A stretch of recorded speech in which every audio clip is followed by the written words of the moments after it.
بەردەڕەشەکەی کەعبە. بەردەڕەشەکەی کەعبە لە شێوەدا هێلکەییە و ڕەنگەکەی ڕەشێکی مەیلە و سوورە و تیرەکەی 30 سانتیمەترە بێت.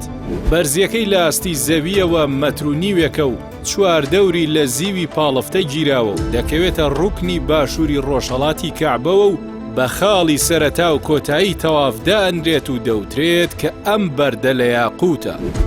لە سەردەمی پێش ئیسلامدا خێڵەکانی قوڕەیش کاتی نۆژەنکردنەوەی کەعبە لەسەرەوەی کێ ئەو بەردە دابنێتەوە ناکۆک بوون.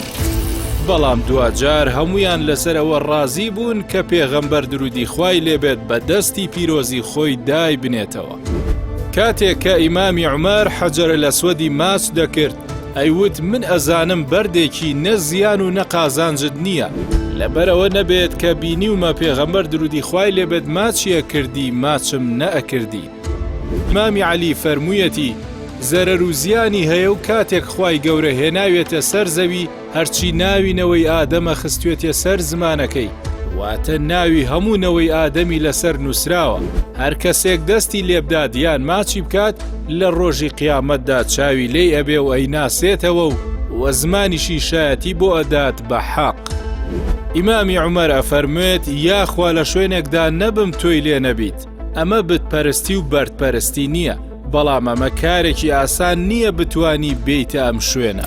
خوای گەورە بەیتی کردووەتە شوێنی کۆکردنەوەی پاداشت بۆ خەڵک، نوێژێکی پاداشتی 100,000 نوێژە و بەردەڕەشەکەشی خستوۆتە ئەم شوێنە پیرۆزە یان شوێنی خرۆشانی خەڵکە چونکە هاواری دڵەکانە.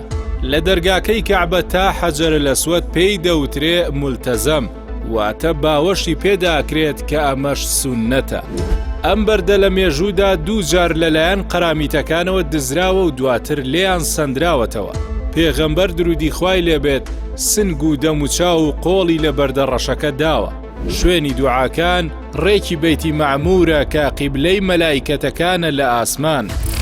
هیچ دوعایەک نەکراوە لە ئاسمان ئیلا قبول بووە، لەبەرەوە دوعاکان ئەگەر لەوێ کران ئینشاءالله هەر قبوڵە. ڕوکنی حەجەرە لەسوەد سوننەتە سەلامی لێ بکرێ ماچ بکرێت و دەستی لێ بدرێت. ئەسەر هەیە کە لەو شوێنانە هەرچی دوعا کراوە بۆ بابەتێکی دینی یان دنیایی خوای گەورە قبوڵی کردووە.